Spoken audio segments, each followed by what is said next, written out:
ഇന്ന് രാവിലെ ഞാൻ മനസ്സിലാക്കിയത് നമ്മളുടെ വീട്ടിൽ പാചകവാതകത്തിൻ്റെ വില കൂടി എന്നുള്ള കാര്യമാണ്. ഇന്നലെ ഞാൻ 2 ദിവസമായി ബുക്ക് ചെയ്തപ്പോൾ തന്നെ നമ്മൾ അതിൻ്റെ പൈസ കൊടുത്തു. 860 രൂപയാണ് കൊടുത്തത്. അത് കഴിഞ്ഞ് ഇന്ന് എനിക്ക് മെസ്സേജ് വന്നിരിക്കുകയാണ്, നിങ്ങൾ 60 രൂപ കൂടി കൂടുതൽ കൊടുക്കണം. ഇന്നാണ് വില കൂട്ടുന്നത്. നമ്മൾ ബുക്ക് ചെയ്ത് 2 ദിവസമായി, പക്ഷേ നമുക്ക് ഇന്നാണ് അത് രാവിലെ ലഭിക്കുന്നത്. അപ്പോൾ 860 രൂപയാണ്. നമ്മൾ അടച്ചു കഴിഞ്ഞാണ് 920 രൂപ കൊടുക്കണമെന്ന് പറഞ്ഞ് വീണ്ടും മെസ്സേജ് വന്നു. അത് കൊടുക്കാനുള്ള ഏർപ്പാട് ചെയ്തു. എന്ന് വെച്ചാൽ യുദ്ധം നമ്മുടെ അടുക്കളയിൽ കയറി എന്നാണ് നമ്മൾ മനസ്സിലാക്കുന്നത്. അപ്പോൾ ഈ യുദ്ധം വന്നതിൻ്റെ ഫലമായിട്ട് നമ്മുടെ അടുക്കളയിൽ പാചകവാതകത്തിൻ്റെ വില വർദ്ധിച്ചു. പെട്രോളിയം ഉൽപ്പന്നങ്ങളുടെ വില വർദ്ധിക്കാൻ പോകുന്നു എന്ന് പറയുന്ന വാർത്ത പരക്കുന്നതിനിടയിലാണ് മറ്റൊരു വാർത്ത നമ്മൾ കേൾക്കുന്നത്. അമേരിക്കയുടെ ബിസിനസ് അതുപോലെ ട്രഷറി സെക്രട്ടറി പറഞ്ഞതെന്താണെന്ന് വെച്ച് കഴിഞ്ഞാൽ ഇന്ത്യക്ക് റഷ്യയിൽ നിന്ന് എണ്ണ വാങ്ങാൻ ഞങ്ങൾ അനുവാദം കൊടുത്തു. അപ്പോൾ ആദ്യം എനിക്ക് തോന്നിയത് ഇന്ത്യക്ക് റഷ്യയിൽ നിന്ന് എണ്ണ വാങ്ങാൻ അനുവാദം കൊടുക്കാൻ ഇവൻ ആരാണ്, മോദിയുടെ അപ്പനോ എന്നാണ് പെട്ടെന്ന് തോന്നിയത്. പക്ഷേ അങ്ങനെയാണ് പിന്നീട് നമ്മൾ വാർത്തകൾ കാണുന്ന സമയത്ത് കണ്ടുകൊണ്ടിരിക്കുന്നത്. ഇപ്പോൾ ഏതാണ്ട് 15 മില്യൺ ക്രൂഡ് ഓയിൽ ഇന്ത്യയിലേക്ക് വന്നുകൊണ്ടിരിക്കുകയാണ്. 18 ടാങ്കർ ഷിപ്പുകളിലായിട്ടാണ് വന്നുകൊണ്ടിരിക്കുന്നത്. അങ്ങനെ ഇന്ത്യയിലേക്ക് എണ്ണ വരികയും എണ്ണ ശുദ്ധീകരണം നടക്കുകയും ഒക്കെ ചെയ്യുമ്പോൾ എനിക്ക് തോന്നുന്നു ഒരുപക്ഷേ നമ്മുടെ പെട്രോളിയം ഉൽപ്പന്നങ്ങളുടെ വില വർദ്ധിപ്പിക്കാതിരിക്കാൻ സർക്കാരിന് ചിലപ്പോൾ കഴിഞ്ഞേക്കും. അതോടൊപ്പം തന്നെ സർക്കാർ വലിയ നിർദ്ദേശം ഇന്ത്യയിലെ ഈ പാചകവാതക ഉൽപ്പാദന മേഖലയ്ക്ക് നിർദ്ദേശം നൽകിയിട്ടുണ്ട്. അത് വർദ്ധിപ്പിച്ചോളാൻ പറഞ്ഞിരിക്കുകയാണ്. നമ്മളിപ്പോൾ പുറത്തു നിന്നാണ് പാചകവാതം ഖത്തറിൽ നിന്ന് വാങ്ങുന്നു. അപ്പോൾ അങ്ങനെ പല സ്ഥലങ്ങളിൽ നിന്ന് നമ്മൾ വാങ്ങിക്കുന്നുണ്ട്. അതൊക്കെ അടഞ്ഞു നിൽക്കുകയാണ് ചെയ്യുന്നത്. അതുകൊണ്ട് ഇന്ത്യയിൽ തന്നെ അതിൻ്റെ ഉൽപ്പാദനം വർദ്ധിപ്പിക്കണം. അല്ലെങ്കിൽ ഇനി അടുത്ത ആഴ്ച വീണ്ടും പാചകവാതകത്തിൻ്റെ വില വീണ്ടും കൂടാനുള്ള സാധ്യതയുണ്ട്. ഇവിടെ ഉയർന്നു വരുന്ന ചില രാഷ്ട്രീയ പ്രശ്നങ്ങൾ, ഒന്ന്, നമ്മുടെ പരമാധികാരം അത് അമേരിക്ക തീരുമാനിക്കുന്നത് ശരിയാണോ എന്നുള്ളതാണ് ഏറ്റവും പ്രധാനപ്പെട്ട ചോദ്യം. നമ്മൾ ആരിൽ നിന്നൊക്കെ എണ്ണ വാങ്ങണം, വാങ്ങാതിരിക്കണം എന്നൊക്കെയുള്ളത് നമ്മളാണ് തീരുമാനിക്കുന്നത്. കുറച്ച് നാളായിട്ട് ട്രംപും അതേപോലെ തന്നെ ട്രംപിൻ്റെ സെക്രട്ടറിമാരുമൊക്കെ ഇത് പ്രഖ്യാപനം നടത്തിക്കൊണ്ടിരിക്കുകയാണ് ചെയ്യുന്നത്. ഇപ്പോഴും അതാണ് സംഭവിച്ചുകൊണ്ടിരിക്കുന്നത്. യുദ്ധം വന്നതിന് ഫലമായിട്ട് ഹോർമുസ് കടലെടുക്ക് അടച്ചതോടുകൂടി നമുക്ക് പുറത്തു നിന്ന് വരുന്ന ക്രൂഡ് ഓയിൽ എന്ന് പറയുന്നത് ഇവിടെ എത്താൻ പറ്റാത്ത സാഹചര്യം വന്നിരിക്കുകയാണ്. ആ സാഹചര്യത്തിൽ റഷ്യ പറയുന്നത് എന്താണെന്ന് വെച്ചാൽ, നിങ്ങൾ ഭയപ്പെടേണ്ട, ഞങ്ങൾ നിങ്ങളെ സഹായിക്കാൻ, നിങ്ങൾ എത്ര വേണമെങ്കിലും എണ്ണ തരാം എന്ന് പറയുകയാണ്.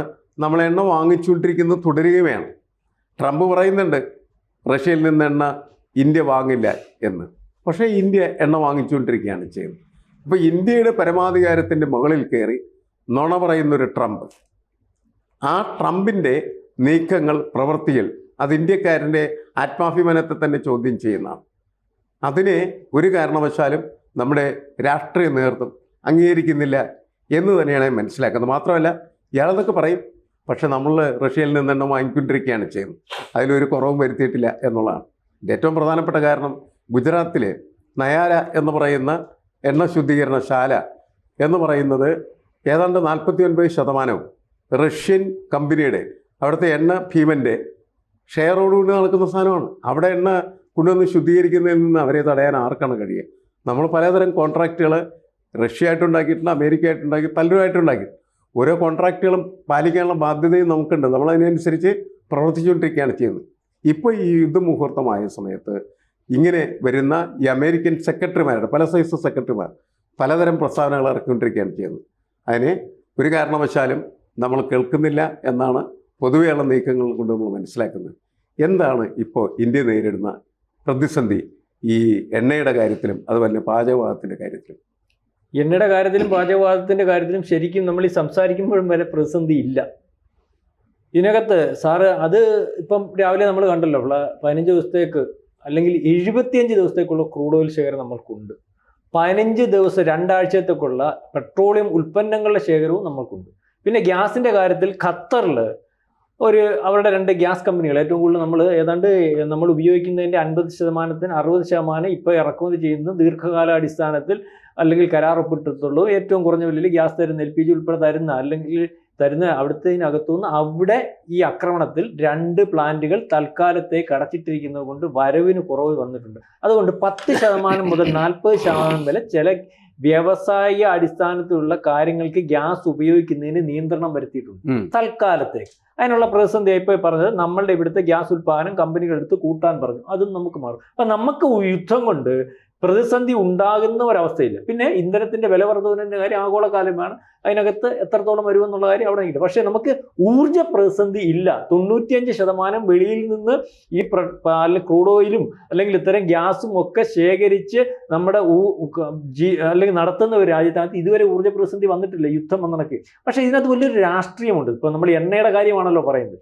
നമ്മളുടെ ഇന്ത്യക്കകത്ത് വേറെ ഒരു രാജ്യത്തെ മറ്റ് പുറകോട്ട് പരിശോധിക്കുമ്പോൾ ആശ്രയിക്കാതെ ഇന്ത്യയുടെ കാര്യങ്ങൾ തീരുമാനിച്ച് മുന്നോട്ട് പോകുന്ന ഒരു രാജ്യമായിട്ട് പോലും ഇവിടുത്തെ രാഷ്ട്രീയം അല്ലെങ്കിൽ ഇന്ത്യക്കകത്ത് പ്രശ്നം ഉണ്ടാക്കാൻ, ഇവിടുത്തെ രാഷ്ട്രീയം കളിക്കാൻ അമേരിക്കയുടെ ഈ പറയുന്ന ട്രംപ് എന്ന് പറയുന്നവനും അവൻ്റെ പിണിയാളികളും വിചാരിക്കുന്നു അല്ലെങ്കിൽ നടപ്പിലാക്കുന്നു എന്നുള്ള രീതിയിലേക്ക്.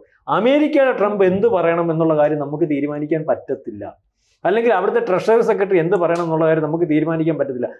ഞാനും പിയേഴ്സൺ മാഷും സിനുവും ഒക്കെ ജിയോ പൊളിറ്റിക്സ് കൈകാര്യം ചെയ്യുന്നതുകൊണ്ടാണ് അറിയാമല്ലോ, ഇതുവരെ വ്യാപാര കരാർ ഒപ്പിട്ടിട്ടില്ല. വ്യാപാര കരാർ ഒപ്പിടാത്തതിൻ്റെ കാര്യം നമ്മുടെ താല്പര്യം പൂർണ്ണമായിട്ട് ചർച്ച ചെയ്ത് തീരുമാനമെടുക്കാത്തതുകൊണ്ടാണ്. ഇതുവരെ നമ്മൾ റഷ്യയിൽ നിന്ന് എണ്ണ മേടിക്കേണ്ടെന്ന് തീരുമാനിച്ചിട്ടില്ല. ചില കമ്പനികളിൽ ബാൻ ഏർപ്പെടുത്തിക്കൊണ്ട് ആ കമ്പനികളിൽ നിന്ന് എണ്ണ വരുന്നതിന് തടസ്സമുണ്ട്. ആ തടസ്സം അല്ലെങ്കിൽ നമ്മുടെ റിലയൻസ് പോലുള്ള കമ്പനികൾക്ക് ആ കമ്പനിയുമായിട്ടാണ് എഗ്രിമെന്റ്, അതുകൊണ്ട് അവർക്ക് എണ്ണ വരുന്ന കാര്യം നിന്നു. അല്ലെങ്കിൽ അവിടുന്ന് എണ്ണ കൊണ്ടുവരാം. അതിന് റഷ്യയിൽ നിന്ന് അവരുടെ ഷാഡോ ഫ്ലീറ്റുകൾ ഉപയോഗിച്ച് എണ്ണ വന്നുകൊണ്ടിരിക്കുക. കഴിഞ്ഞ ദിവസം എണ്ണ വന്നില്ലേ ടാങ്കർ, ഇപ്പം അവിടുന്ന് വരുന്ന കണക്ക് വന്നില്ലേ. അപ്പം നമ്മൾ ഈ പ്രതിസന്ധി ഫോർമൂസ് കടലിടുക്കിൽ ഉണ്ടായപ്പോൾ തന്നെ, അല്ലെങ്കിൽ നമ്മുടെ 50% എണ്ണ അതുവഴി വരുന്നപ്പോൾ തന്നെ അവിടെ പ്രശ്നങ്ങളാണെന്ന് കണ്ടപ്പോൾ തന്നെ നമ്മൾ റഷ്യയായിട്ട് പറഞ്ഞു, റഷ്യ എണ്ണ വരാൻ തയ്യാറായി. കഴിഞ്ഞ മാസവും ഏറ്റവും കൂടുതൽ എണ്ണ ഇറക്കുമതി ചെയ്തിരിക്കുന്ന റഷ്യ എന്നാ. ഇത് ഇവിടുത്തെ ലീഗലായിട്ട് പരിശോധിച്ചാൽ മനസ്സിലായി. ആ സമയത്താണ് ഇവിടുത്തെ രാഷ്ട്രീയ പാർട്ടി, രാഹുൽ ഗാന്ധി ഉൾപ്പെടെ പ്രതിപക്ഷ പാർട്ടികൾ ഇവിടുത്തെ കാര്യങ്ങൾ തീരുമാനിക്കുന്നത് ട്രംപ് ആണെന്ന് പറഞ്ഞ് ഇന്ത്യക്കകത്ത് അത്തരത്തിലൊരു നെറേറ്റീവ് ഉണ്ടാക്കാൻ നോക്കുന്നു. ശരിക്കും അങ്ങനെ അല്ലല്ലോ. ട്രംപ് എന്തും പറഞ്ഞു, ട്രംപ് പറയുന്നത് നമ്മുടെ യുദ്ധം നിർത്തിയ ട്രംപാണ് ആണോ? അല്ല, നമ്മുടെ ഈ പറയുന്ന പാകിസ്ഥാനായിട്ട് യുദ്ധം നിർത്തിയ അയാളാണെന്ന് പറയുന്നു. വ്യക്തത വരുത്തി, കൃത്യത വരുത്തി നമ്മുടെ വിദേശകാര്യമന്ത്രിയും അല്ലെങ്കിൽ നമ്മുടെ പ്രധാനമന്ത്രി അവസാനം പറയേണ്ടി വന്നു പല ഘട്ടങ്ങളിലും. പിന്നെ ഇപ്പം നമ്മൾ പറയാൻ പോകുന്നതാണ്, ഇയാൾക്ക് രാവിലെ പോയിട്ട് എന്തും പറയാം. അത് നമ്മൾ വിചാരിക്കും അയാൾ പൊട്ടനായതുകൊണ്ടല്ല, അയാളുടെ പൊളിറ്റിക്സ് ആണ്. അയാളുടെ പൊളിറ്റിക്സ് എന്ന് ഉദ്ദേശിക്കുന്നത്, അതായത് അമേരിക്കക്കാർ ഇപ്പം അമേരിക്കയുടെ തിട്ടൂരത്തിന് അനുസൃതമായിട്ട് പോകാത്ത ഒരു ഇന്ത്യക്ക് ഇത്തരത്തിൽ ബലമുള്ള ഒരു നരേന്ദ്രമോദിക്ക് അല്ലെങ്കിൽ ആ ഭരണ സംവിധാനത്തിനെ അട്ടിമറിക്കുന്നതിന് വേണ്ടി, അല്ലെങ്കിൽ ഞങ്ങളാണ് ലോകത്തെല്ലാം തീരുമാനിക്കുന്നത് എന്നുള്ള രീതിയിലേക്ക് വാർത്ത വരുത്തുന്നതിന് വേണ്ടിയാണ്. ഇതിനകത്ത് ആരാ ഇപ്പം ഞാൻ നരേന്ദ്രമോദി ആവശ്യമില്ലാതെ കാര്യം പറയുന്ന ആളല്ലല്ലോ, പുടിനും ആവശ്യമില്ലാത്ത കാര്യം പറയുന്ന ആളല്ല. അപ്പം ഈ രീതിയിൽ കാര്യങ്ങൾ ഓപ്പറേറ്റ് ചെയ്യുമ്പോൾ, അല്ലെങ്കിൽ നമ്മുടെ താല്പര്യങ്ങൾ ഓപ്പറേറ്റ് ചെയ്യുമ്പോൾ അതിനകത്തെല്ലാം ശരി നമ്മൾ അനുവാദം തന്നിരിക്കുന്നു. ഇപ്പം നമ്മൾ അവിടെ നിന്ന് എണ്ണ ഇറക്കുമതി ചെയ്യുക, നമ്മുടെ ഇവിടെ എണ്ണ വരിക, നമ്മൾ ആവശ്യത്തിന് നമ്മുടെ കാര്യങ്ങൾ കൈകാര്യം ചെയ്യുക. നമുക്കിപ്പോൾ 40 രാജ്യങ്ങളുമായിട്ട് എണ്ണ ഇറക്കുമതി ചെയ്യാനുള്ള കാര്യങ്ങളുണ്ട്. അപ്പം നമ്മൾ ഒരിടത്തുനിന്ന് അങ്ങനെ ആക്കിയത് തന്നെ എന്തിനാ? ഒരിടത്ത് പ്രശ്നം വന്നാൽ GCC രാജ്യങ്ങൾ നാളെ കാലത്തെ പണ്ടത്തെ കൂട്ട് നമ്മളെ ഭീഷണിപ്പെടുത്തുന്ന ഒരു അവസ്ഥ വന്നാൽ നമുക്ക് എണ്ണ അപ്പുറത്തുനിന്ന് മേടിക്കണം. ഇപ്പം തന്നെ GCC രാജ്യങ്ങളിൽ പ്രശ്നം വന്നപ്പോൾ ട്രംപ് കൈയെഴുതുക. ട്രംപ് ഉടനെ നമ്മൾ എണ്ണ മേടിക്കാൻ പറഞ്ഞു. നമ്മൾ അതിനു മുമ്പേ തീരുമാനമെടുത്തു. ഈ GCC രാജ്യങ്ങളിൽ എണ്ണ വിതരണം ചെയ്യാൻ പറ്റാത്തൊരവസ്ഥ വന്നാൽ ട്രംപിന് ഉൾപ്പെടെയുള്ളിടത്തേക്ക് ഒരു പക്ഷേ എണ്ണ കൊടുക്കേണ്ടി വരുന്നത് റഷ്യ ലോകത്തിലെ ഏറ്റവും വലിയ എണ്ണ ഉൽപ്പാദന രാജ്യമാണ്. അപ്പം ആ രീതിയിലേക്ക് ഈ യുദ്ധം കൊണ്ട് ശരിക്കും പറഞ്ഞാൽ ഇറാന്റെ കൂടെ ഞങ്ങളുണ്ട് എന്ന് ഭാഗമാകുമ്പോൾ, ഈ റഷ്യ പറയുമ്പോൾ, ചൈന പറയുമ്പോൾ, അതാണ് ഈ യുദ്ധത്തിനകത്ത് പറച്ചിൽ കൊണ്ടല്ലാതെ വേറെ ഒരു സഹായവും ഈ പറഞ്ഞ ഇറാന് കൊടുക്കാത്തത് കൊണ്ടാണ്. എല്ലാ രാജ്യത്തിനും ആ രാജ്യത്തിന്റെ താല്പര്യമുണ്ട്. ഇതിനകത്ത് റഷ്യക്കിപ്പം വേണ്ടത് പണം, റഷ്യക്കിപ്പം വിൽക്കാൻ ഉള്ളത് എണ്ണ, എണ്ണ വിൽക്കാൻ വേണ്ടി ഉള്ള തടസ്സമാണ് അമേരിക്ക ഉൾപ്പെടെയുള്ള ലോകരാജ്യങ്ങൾ നടത്തിയിരിക്കുന്നത്. അതിന് അറിയാതെ അയവ് വരികയും അല്ലെങ്കിൽ അത്തരത്തിലുള്ള തിട്ടൂരങ്ങൾ മാറ്റിക്കൊടുക്കേണ്ട ഒരു അവസ്ഥയിലേക്ക് കാര്യങ്ങൾ പോവുകയാണ്. ഇതിനകത്ത് എണ്ണ ട്രംപ് പറഞ്ഞിട്ട് അല്ലെങ്കിൽ 30 ദിവസത്തേക്കുള്ള ഇളവല്ല, നമ്മൾ ഇതുവരെ തീരുമാനിച്ചിട്ടില്ല എണ്ണ റഷ്യയിൽ നിന്ന് ഇറക്കുമതി ചെയ്യേണ്ടതെന്ന്. നമ്മൾ കഴിഞ്ഞ മാസവും ഏറ്റവും കൂടുതൽ എണ്ണ ഇറക്കുമതി ചെയ്തിരിക്കുന്ന രാജ്യമാണ്. പിന്നെ ഈ പറച്ചിലെന്ന് പറഞ്ഞാൽ അത് ഞങ്ങളെല്ലാം നിയന്ത്രിക്കുന്നതെന്ന് വരുത്തുന്നതിന് വേണ്ടി, അല്ലെങ്കിൽ അത് പറയുന്നത് കൊണ്ട് അത് ഏറ്റുപിടിച്ച് ഇവിടെ ഈ പറയുന്ന കാര്യങ്ങൾ തീരുമാനിക്കാൻ ഇവിടുത്തെ പ്രധാനമന്ത്രി കഴിയുന്നില്ല. ഇവിടുത്തെയും പരമാധികാരം അമേരിക്കയ്ക്കാണെന്ന് വരുത്തി തീർക്കുന്നതിനും ഇവിടെ ചിലരെ കൊണ്ട് പറയിപ്പിക്കുന്നതിനും ഉള്ള ഒരു കാര്യം തന്നെയാണ്. ഇതിനകത്തെ അല്ല, ഒരു കാര്യം എനിക്ക് തോന്നുന്നത്, അമേരിക്ക നിരന്തരമായി നുണ പറഞ്ഞുകൊണ്ടിരിക്കുകയാണ്. അതെ, ഈ ട്രംപ് എന്ന് പറഞ്ഞാൽ ഒരു പെരും നുണയനായിക്കൊണ്ടിരിക്കുകയാണ്. അതെ, നമ്മളെ സിന്ദൂർ ഓപ്പറേഷൻ സിന്ദൂറിന്റെ സമയം ഓപ്പറേഷൻ സിന്ദൂർ നടക്കുന്ന സമയത്ത് അയാൾ പറഞ്ഞു ഇതൊക്കെ ഞാനത് നിർത്തി നിന്നു. ഇയാൾ ഇങ്ങനെ പല സ്ഥലത്തും പല പരിപാടികളൊക്കെ നടത്തി സമാധാനത്തിന് നോബൽ സമ്മാനം മേടിക്കാൻ നടന്ന ആളാണ്. അതെ അതെ. എന്നിട്ട് അയാൾ ഇവിടെ കയറി അടിച്ച് യുദ്ധം ആ പ്രദേശത്ത് മുഴുവനും യുദ്ധം സൃഷ്ടിച്ച് കഴിഞ്ഞിരിക്കുകയാണ് ചെയ്യുന്നത്. ഇങ്ങനെ ഉള്ള ഒരാൾ നമ്മളെക്കുറിച്ച് പറയുന്ന സമയത്ത് നമ്മൾ അത് ഇയാളുടെ വായാടിത്തം മാത്രമാണെന്ന് കരുതി തള്ളിക്കളയേണ്ട കാര്യമുള്ളൂ. കാരണം റഷ്യയിൽ നിന്ന് എണ്ണ വാങ്ങുന്നതിനെക്കുറിച്ച് ഒക്കെ ഉള്ള കരാറ് റഷ്യയുമായി നമ്മൾ ഉണ്ടാക്കുകയും നമ്മൾ വാങ്ങിച്ചുകൊണ്ടിരിക്കുകയാണ് ചെയ്യുന്നത്. ചിലപ്പോൾ അതിൽ ഏറ്റക്കുറച്ചിലുകൾ ഉണ്ടാകാം എന്ന് മാത്രമേ. ഇപ്പോഴത്തെ സ്ഥിതി എന്താണ്? ഇപ്പോൾ എല്ലാ രാഷ്ട്രങ്ങൾക്കും എണ്ണ വേണമെങ്കിൽ റഷ്യയുടെ എണ്ണയെ ഉള്ളൂ. അപ്പോഴാണ് ട്രംപ് പറയുന്നത്, ഇയാളുടെ എന്താണ് ട്രംപ് അല്ലെങ്കിൽ ട്രംപിൻ്റെ സെക്രട്ടറിമാർ പറയുന്നത് ഈ റഷ്യയുടെ പല കപ്പലുകളിലും ഒരുപാട് എണ്ണ വെറുതെ കെട്ടിക്കിടക്കുന്നുണ്ട് വിൽക്കാൻ പറ്റാതെ. ഇപ്പം നമ്മളത് അനുവദിക്കുന്നു. ഈ ശരിക്കും പറയല്ലേ നമ്മുടെ വിദേശ നയം അമേരിക്കയ്ക്ക് അടിയറ വെച്ചു. നമ്മുടെ നയതന്ത്രം മുഴുവൻ അമേരിക്ക പറയുന്ന പോലെയാണ് മുന്നോട്ട് പോകുന്നത്. ഇതാണ് രാഹുൽ ഗാന്ധി ഉൾപ്പെടെയുള്ള കോൺഗ്രസ് നേതാക്കൾ പറയുന്നത്. ശരിക്കും പറഞ്ഞാൽ റഷ്യയിൽ നിന്ന് നമ്മൾ കുറേ കാലമായിട്ട് എണ്ണ മേടിക്കുന്നു. വെനസ്വേലയിൽ അമേരിക്ക ആധിപത്യം സ്ഥാപിച്ചപ്പോൾ എണ്ണ മേടിക്കുന്നത് കുറയ്ക്കണമെന്ന് നമ്മളോട് ആവശ്യപ്പെട്ടു. നമ്മൾ കുറച്ചു, എണ്ണ മേടിക്കുന്നത് നിർത്തിയില്ല. കാരണം അവർക്ക് വെനസ്വേലൻ എണ്ണ കൊടുത്ത് പൈസ മേടിക്കേണ്ട ഒരു ആവശ്യം കൂടിയുണ്ട്. ഇവിടെ ഇന്ത്യയുമായിട്ട് റഷ്യ ആ കരാർ അനുസ്യൂതം തുടർന്നുകൊണ്ടിരിക്കുക. അതിൻ്റെ ഇടയിൽ ഡൊണാൾഡ് ട്രംപ് വന്ന് പറയുകയാണ് 30 ദിവസവും കൂടെ ഇന്ത്യക്ക് എണ്ണ മേടിക്കുന്നതിന് ഞങ്ങൾ ഒരു ഉപരോധം ഏർപ്പെടുത്തില്ല, അനുവാദം കൊടുത്തു. ട്രംപിൻ്റെ അനുവാദം ആര് ചോദിച്ചു? ആരും ചോദിച്ചില്ല. ട്രംപ് ഇപ്പം സാറ് പറഞ്ഞതുപോലെ ട്രംപ് സ്വയം വന്നിച്ച് പറയാണ് ഇന്ത്യക്ക് അനുവാദം കൊടുത്തു. അപ്പോൾ 1 മാസത്തേക്ക് അനുവാദം കൊടുത്തു എന്ന് പറയുന്നതിന് വളരെ ഗൗരവമുള്ളൊരു വശമുണ്ട്. അതായത് അമേരിക്കയിലെ പെൻറ്റഗൺ പറഞ്ഞേക്കുന്നത് ഈ യുദ്ധം 1 മാസം കൂടെ നീളുമെന്നാണ്. അമേരിക്ക ഈ യുദ്ധത്തിലേക്ക് ഇറങ്ങി പുറപ്പെട്ടത് ഡൊണാൾഡ് ട്രംപ് എന്ന് പറയുന്ന പ്രസിഡന്റിൻ്റെ ഒറ്റ നീക്കത്തെ തുടർന്നാണ്. അതായത് വേണ്ടത്ര മുന്നൊരുക്കമില്ലാതെ അയത്തുള്ള അലി ഖമനൈ എന്ന് പറയുന്ന പരമോന്നത നേതാവിനെ തട്ടി. അതിൻ്റെ തുടർ ചലനങ്ങൾ എങ്ങനെ ഹാൻഡിൽ ചെയ്യണമെന്ന് അറിയാത്തൊരവസ്ഥയിലേക്ക് എത്തി. കാരണം എന്താണെന്ന് വെച്ചാൽ ഇപ്പോൾ ട്രംപാണ് ലോക പോലീസ് എന്നാണ് പറയുന്നത്. അമേരിക്ക ആണല്ലോ ലോക പോലീസ്. ആ ലോക പോലീസാണ് എല്ലാ കാര്യങ്ങളും നിയന്ത്രിക്കുന്നതെന്ന് വരുത്തി തീർക്കേണ്ടത് അമേരിക്കൻ ജനതയുടെ മുമ്പിൽ ട്രംപിൻ്റെ ആവശ്യമാണ്. ഞങ്ങൾ പറയുന്ന പോലെയാണ് എല്ലാം സംഭവിക്കുന്നത്. അതുകൊണ്ടാണ് ഞാൻ ഇവരെ കയറി ആക്രമിച്ചത്. അപ്പോൾ അമേരിക്കൻ ജനതയാണ് ആദ്യം അയാൾക്ക് വിശ്വാസത്തിലെടുക്കേണ്ടത്. അതിനുവേണ്ടി ഞാൻ അനുവാദം കൊടുത്തുകൊണ്ടാണ് ഇന്ത്യ ഇപ്പോൾ റഷ്യയുടെ ഈ എണ്ണ മേടിക്കുന്നതെന്ന് വരുത്തി തീർക്കണം. അതാണ് ഈ പ്രസ്താവന കൊണ്ട് ഉദ്ദേശിക്കുന്നത്. ഇതിന് മറ്റൊരു വശം എന്ന് പറയുന്നത്, ഇപ്പോൾ ഈ സെപ്റ്റംബർ വരെ ഈ യുദ്ധം നീളുമെന്ന് ഏതാണ്ട് ഉറപ്പായിട്ടുണ്ട്. കാരണം അമേരിക്ക വിചാരിക്കുന്ന പോലെ കാര്യങ്ങൾ നീങ്ങുന്നില്ല. ഇതിനിടെ പെൻസിൽവാനിയയിൽ പ്രൈമറി നടന്നിട്ടുണ്ട്. അതായത് സെപ്റ്റംബർ വരെ യുദ്ധം നീളുകയാണെങ്കിൽ 2 മാസത്തിനപ്പുറം നവംബറിൽ അമേരിക്കയിൽ ഇടക്കാല തെരഞ്ഞെടുപ്പ് വേണം. ഇപ്പോൾ കോൺഗ്രസിലും അതുപോലെ തന്നെ ഹൗസ് ഓഫ് റെപ്രസെൻറ്റേറ്റീവ് ഇവിടെ രണ്ടിടത്തും ട്രംപിൻ്റെ പാർട്ടിക്ക് നേരിയ ഭൂരിപക്ഷം മാത്രമേ ഉള്ളൂ. അതായത് ഇനി ജനഹിതം ഉണ്ടാകുമ്പോൾ ഈ ഭൂരിപക്ഷം നഷ്ടമായാൽ റിപ്പബ്ലിക്കൻ പാർട്ടി അധികാരത്തിൽ നിന്ന് പുറത്തേക്ക് പോകേണ്ടി വരും. എന്ന് പറഞ്ഞാൽ ട്രംപിന് പ്രസിഡന്റ് സ്ഥാനം നഷ്ടപ്പെടും. അപ്പോൾ റിപ്പബ്ലിക്കൻ പാർട്ടിയിലെ അംഗങ്ങൾ തന്നെ ട്രംപിനെ തള്ളി പറയുന്നൊരവസ്ഥയുണ്ട്. ഇവിടെ ട്രംപ് കരുതിയത് ഈ പറയുന്ന ഖമനയെ കൊന്നു കഴിഞ്ഞാൽ അവിടുത്തെ ജനങ്ങൾ വിഘടിച്ചു പോകും, അവിടുത്തെ പട്ടാളത്തെ തകർക്കാൻ പറ്റും. പക്ഷേ ഈ അയത്തുള്ള അലി ഖമനയുടെ മരണത്തോടുകൂടി വിഘടിച്ച് നിന്ന ജനത ഒന്നിച്ചു ചേരുകയും IRGC എന്ന് പറയുന്ന അവിടുത്തെ സേന കൂടുതൽ പവർഫുൾ ആവുകയും ചെയ്തു. അവരുടെ നിയന്ത്രണത്തിൽ പട്ടാളം ശക്തമായിട്ടെത്തി. അങ്ങനെയാണ് ഇപ്പോൾ മിസൈലുകൾ ഉപയോഗിച്ചുകൊണ്ടുള്ള പ്രത്യാക്രമണം ഇറാൻ കടുപ്പിച്ചത്. ഇത് ട്രംപിന് വലിയ വീഴ്ചയാണ്. ഇത് ജനങ്ങളുടെ മുമ്പിൽ സമ്മതിക്കാൻ പറ്റുന്നില്ല. അതുകൊണ്ടാണ് ഇന്ത്യക്ക് മേൽ ഞങ്ങളിതാ കുറേ സൗജന്യങ്ങൾ, ഞങ്ങളിതാ കുറേ സൗകര്യങ്ങൾ ഉറപ്പിച്ചു എന്നൊക്കെ പറയുന്നത്. ഇപ്പോൾ ഈ GCC രാജ്യങ്ങൾക്ക് മേൽ ഇറാൻ ആക്രമണം നടത്തും. അതായത് ലോക സമ്പദ് വ്യവസ്ഥയെ ദുർബലമാക്കാൻ വേണ്ടി എണ്ണപ്പാടങ്ങൾക്ക് നേരെ ആക്രമണം നടത്താം. അവിടുത്തെ ജനങ്ങൾക്ക് ജലശുദ്ധീകരണശാലകളുണ്ട്, അതിനെ നശിപ്പിക്കാം. അങ്ങനെയൊക്കെ ചെയ്താൽ അതിൻ്റെ ഉത്തരവാദിത്വം മുഴുവൻ ട്രംപിലേക്ക് വന്ന് വീഴും.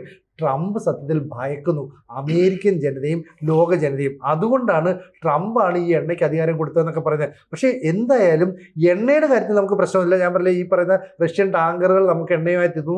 സിംഗപ്പൂരിലേക്ക് പോകുന്ന ടാങ്കറുകൾ പോലും വഴിതിരിച്ച് ഇന്ത്യയുടെ ആവശ്യപ്രകാരം നമ്മളിലേക്ക് വരുന്നു. പക്ഷേ പാചകവാതകത്തിൻ്റെ കാര്യത്തിൽ, ഗ്യാസിൻ്റെ കാര്യത്തിൽ ചെറിയ പ്രതിസന്ധി ഉണ്ടാകും. ഇപ്പോൾ 60 രൂപ പാചകവാതത്തിന് വില കൂടിയെന്ന് പറഞ്ഞാൽ നമ്മുടെ പാചകവാതകങ്ങൾ എത്തുന്ന അല്ലെങ്കിൽ ഗ്യാസ് എത്തുന്ന പൈപ്പ് ലൈൻ ഒരുപക്ഷെ കേടുപാടുകൾ സംഭവിക്കാം. പല പൈപ്പ് ലൈനും കടലിൻ്റെ അടിയിൽ കൂടി ഉണ്ടെന്നാണ് പറയപ്പെടുന്നത്. ഇറാൻ അങ്ങനെ ഒരു ആക്രമണം നടത്തും. കാരണം ഇറാന് അമേരിക്കയെ സൈനികപരമായിട്ട് തോൽപ്പിക്കാൻ പറ്റില്ല. പക്ഷേ ഈ പറയുന്ന പോലെ ഊർജ്ജ വ്യവസ്ഥയെ തകർക്കാൻ പറ്റും, ജലപദ്ധതികളെ തകർക്കാൻ പറ്റും. അങ്ങനെ സമ്പദ് വ്യവസ്ഥയ്ക്ക് ഒരു ഇളക്കം സൃഷ്ടിക്കാൻ പറ്റും. അങ്ങനെ ഇളക്കം സൃഷ്ടിച്ചാൽ GCC രാജ്യങ്ങളും ലോക രാജ്യങ്ങളും ഇന്ത്യയും ട്രംപിനെ കുറ്റപ്പെടുത്തും, ട്രംപിനെ മുൾമുനയിൽ നിർത്തും. അതുകൊണ്ടാണ് ട്രംപ് ഇപ്പോൾ ഈ അഭ്യാസ പ്രകടനമായിട്ട് വന്നത്. അല്ലാതെ ട്രംപ് സ്വന്തം നിലനിൽപ്പിന് അപ്പുറത്തേക്ക് ഇന്ത്യക്ക് വേണ്ടി യാതൊന്നും ചെയ്തിട്ടില്ല. ഇന്ത്യൻ പ്രധാനമന്ത്രി നരേന്ദ്രമോദിയോ ഭരിക്കുന്ന ഗവൺമെൻറ്റോ ട്രംപിൻ്റെയോ അമേരിക്കയുടെയോ പെർമിഷൻ ചോദിച്ചിട്ടല്ല അമേരിക്കയിൽ നിന്ന് എണ്ണ മേടിക്കുന്നത്, നമ്മുടെ ഊർജ്ജാവശ്യങ്ങൾക്കുള്ള ഗ്യാസ് ഇറക്കുമതി ചെയ്യുന്നത്. ഇതൊക്കെ തന്നെ ട്രംപിൻ്റെ ഒരു തരികിട നമ്പറാണ് എന്ന് മാത്രമല്ലേ നമുക്ക് പറയാൻ പറ്റുള്ളൂ. അതേ ഉള്ളത്. നമ്മളിപ്പോൾ ഇപ്പം ഞാനും പിയേഴ്സും മാഷും നമ്മൾ ഈ ചർച്ച ചെയ്ത് കഴിയുമ്പോൾ നമ്മുടെ ഇതിൻ്റെ കീഴിൽ വരുന്ന കമൻറ്റുകൾ ശ്രദ്ധിക്കണം. പേടിച്ചു തൂറി, അല്ലെങ്കിൽ ഇന്ത്യ പേടിച്ചു തൂറി, ട്രംപ് പറയുന്നതനുസരിച്ച്. അതായത് നമ്മൾ ഇത് കമൻ്റ് അടിക്കുന്നവർ അറിഞ്ഞിട്ടാണോ എന്ന് അറിയത്തില്ല, അറിയാതെയാണെങ്കിൽ ജിയോ പൊളിറ്റിക്സ് കൃത്യമായിട്ട് മനസ്സിലാക്കുക. നമ്മൾ ആരുടെയും തിട്ടൂരം അനുസരിച്ച് നിൽക്കുന്നില്ല. നമ്മൾ ഉണ്ടാക്കിയിരിക്കുന്ന കാര്യങ്ങൾ, നമ്മുടെ കരാർ. അല്ല, ഇതിന്റെ ഒരു പ്രധാനപ്പെട്ട പ്രശ്നം എന്ന് പറയുന്നത്, നമ്മളിപ്പോൾ ശ്രദ്ധിക്കേണ്ട കാര്യം എന്ന് വെച്ചാൽ ജിയോ പൊളിറ്റിക്സിൽ ഇന്ത്യയുടെ സമീപനത്തിന് വളരെയധികം വ്യത്യാസമുണ്ട്. നമുക്ക് ഫ്ലെക്സിബിലിറ്റി വളരെ കൂടുതലാണ്. നമ്മൾ പല സ്ഥലത്തുനിന്ന് എണ്ണ വാങ്ങിക്കും, നമ്മുടെ സൗകര്യമാണ്, നമ്മുടെ ലാഭമാണ്. ഇതിനനുസരിച്ച് നമ്മൾ പ്രവർത്തിച്ചുകൊണ്ടിരിക്കുകയാണ്. അങ്ങനെ പ്രവർത്തിക്കുമ്പോൾ ട്രംപ് അവിടെ കിടന്ന് കുരക്കും. ഇതൊന്നും നമ്മൾ കേൾക്കുന്നില്ല, നമ്മൾ അനുസരിക്കുന്നില്ല. നമുക്ക് താല്പര്യം അനുസരിച്ച് നമ്മൾ ചൈനയിൽ നിന്നോ റഷ്യയിൽ നിന്നോ അല്ലെങ്കിൽ ഇറാനിൽ നിന്നോ എവിടെ നിന്നും നമുക്ക് ആവശ്യമുള്ള സാധനങ്ങൾ, എവിടെയാണ് നമുക്ക് മെച്ചം, എവിടെയാണ് നമുക്ക് ലാഭം, അതിൻ്റെ അടിസ്ഥാനത്തിൽ നമ്മൾ ബിസിനസ് നടത്തിക്കൊണ്ടിരിക്കുന്ന ഒരു സാഹചര്യമാണുള്ളത്. ഈ അന്തർദേശീയ രംഗത്ത് ഇത്തരത്തിൽ പ്രശ്നങ്ങൾ വരുന്ന സമയത്തും നമ്മളുടെ സമീപനം അതാണ്, സ്ട്രാറ്റജിക്കലാണ് നമ്മൾ നീങ്ങുന്നത്. പക്ഷേ ഇവിടെ ഈ ഇൻറ്റേർണൽ പൊളിറ്റിക്സിൽ പല സൈസ് പ്രശ്നങ്ങളൊക്കെ അവതരിപ്പിക്കും എന്നല്ലാതെ ഇതുകൊണ്ട് വലിയ കാര്യമൊന്നുമില്ല എന്നാണ് എനിക്ക് തോന്നുന്നത്. അല്ലേ? ട്രംപിന് എന്ത് ചെയ്യാൻ പറ്റും നമ്മുടെ കാര്യത്തിൽ? ഒന്നും ചെയ്യാൻ. കൂടുതൽ വാർത്തകളും വിശേഷങ്ങളും നിങ്ങളിലേക്ക് എത്താൻ ABC മലയാളം സബ്സ്ക്രൈബ് ചെയ്യുക, ബെൽബട്ടനും അമർത്തുക.